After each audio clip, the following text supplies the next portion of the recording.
Hi, everybody. My name is Terry Arsenault, and I have the pleasure to interview a member and a co-founder of Christian Art Creation, Teresa Arsenault, my lovely wife.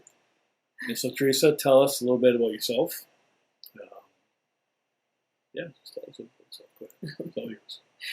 Hi, I'm Teresa Arsenault. My maiden name was Olson. I grew up in Sarnia, Ontario, as did Terry. And we now reside on Prince Edward Island on the east coast of Canada. What I do creatively is I do paint. This is one of my paintings that's behind us here. But mainly, my main passion is writing, and I love to write fiction. My favorite type of fiction to read and to write is fantasy, inspirational fantasy. The C.S. Lewis, George MacDonald, J.R.R. Tolkien, they used the genre of fantasy fiction to introduce spiritual truths and supernatural things through the art of fantasy fiction, and I just love that.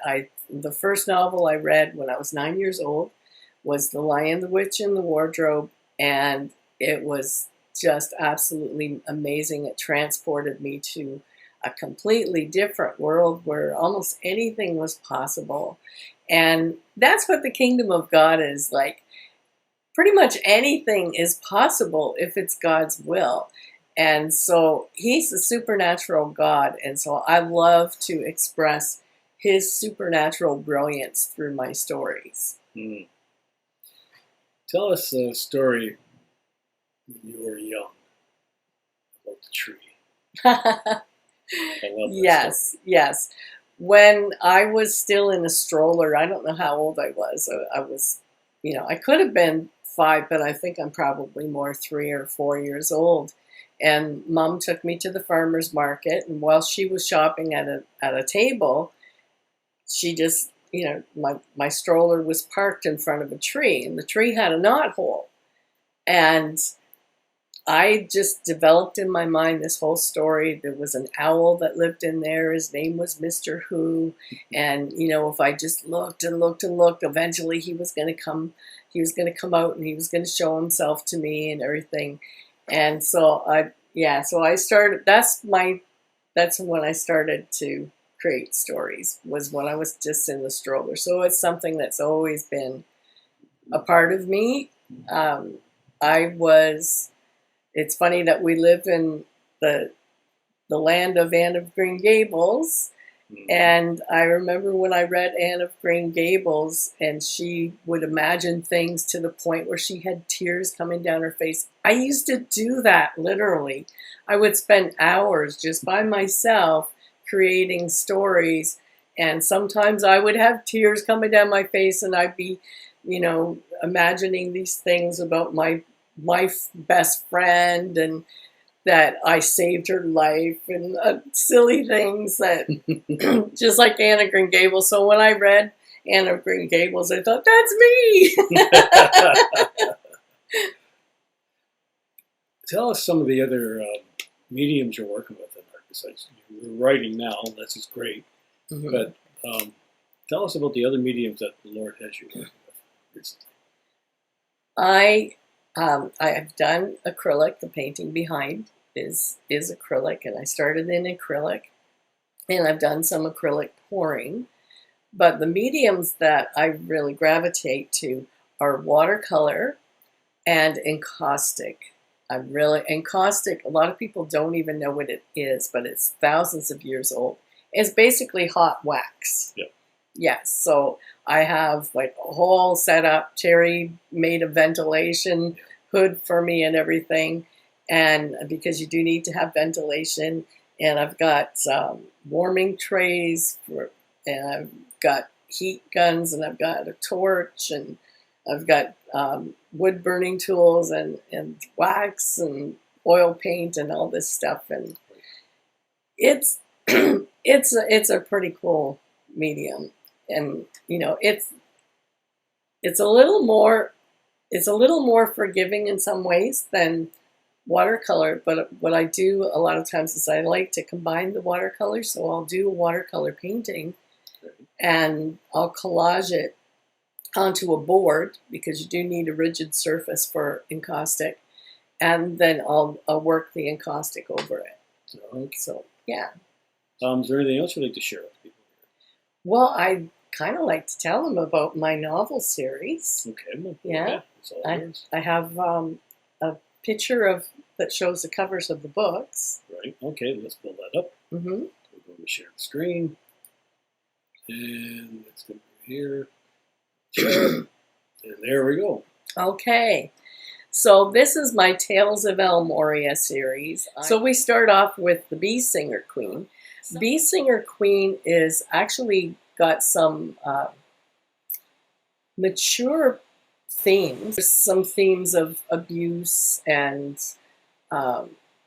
rape in the first one, and slavery and that kind of. So there's some mature themes. So these books are not written for children, like The Lion, Witch, and the Wardrobe. These are written for probably 14 and up would be a good age range. So the Bee Singer Queen is actually, it comes as the gift is given from the Creator, and it starts off with the premise that a village is dying. There's a drought, and the people are starving, and there's a woman with a newborn baby, and she goes into the forest. She's collecting like dried leaves, bark, anything she can that she might be able to make into some kind of food for her family. And she cries out to the Creator, and the Creator gives her this gift of being able, he takes her to this huge beehive, and he tells her, tap into the song. Like, we know that, I believe it's in Revelation, it says that all of creation praises God. And so there's an underlying song on all of creation that's worshiping God, that's praising God all the time. And so that's the premise, is that the bees, the buzzing of the bees, is actually a song of worship to the Creator. And she taps into that, and she's able to supernaturally harvest honey. Okay. And so that's how it starts. But then, like a lot of gifts of God, man gets in there, and greed and lust for power and things like that corrupt it. And it ends up, well, I won't tell you the whole story, but we go through 3 generations of women in this. So we have the original Bee Singer Queen, but yeah. So that's the first book. I don't know if I explained it very well, but at the end of the book, it does turn out quite well. And then we get to the second book, and it brings in a whole nother culture. This is called Son of Abilene, and starts off on a mist-covered island. So this is like a place that's protected by the Creator. It's protected by the Creator. And the people there have, for 700 years, they've lived a certain way.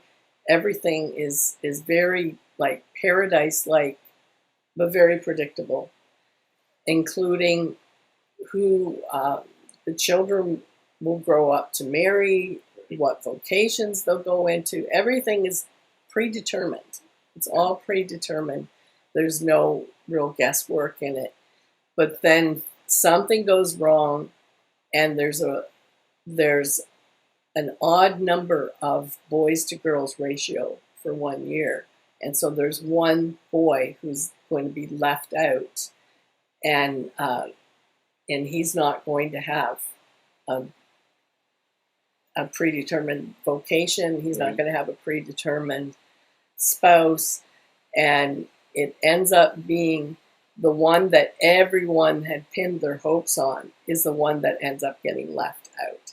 So he goes, finally, when he becomes an adult, he goes to the mainland. He breaks through the veil of Abilene, and he goes to find his destiny, and he's been led by visions and dreams almost his entire life that keep leading him to leave the island. And so he's the first one in 700 years that has left this island.